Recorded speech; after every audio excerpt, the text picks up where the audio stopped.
Customs. I've been riding this thing around for the last couple weeks, and yeah, in the beginning it was really interesting.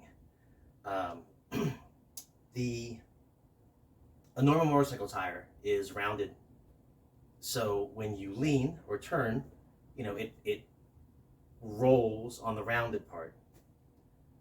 But with this car tire, it's totally flat.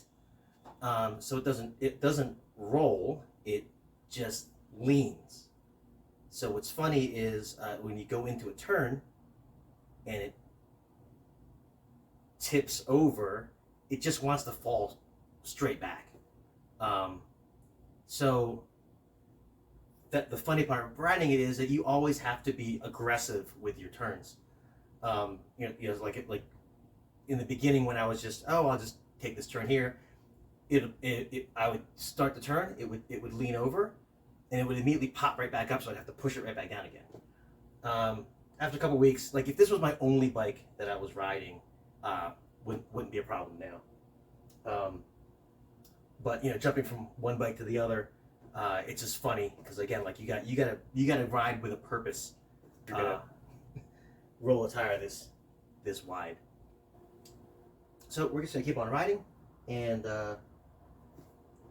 she's fun. I think the biggest part about this is when I'm hoping I can take her to the track. Obviously, she'll hook up a lot better because she's got 7-8 inches of contact patch, as opposed to the 1.5 inches or so that you get with a regular motorcycle tire. So we'll have to see, but just keep riding and having fun with it.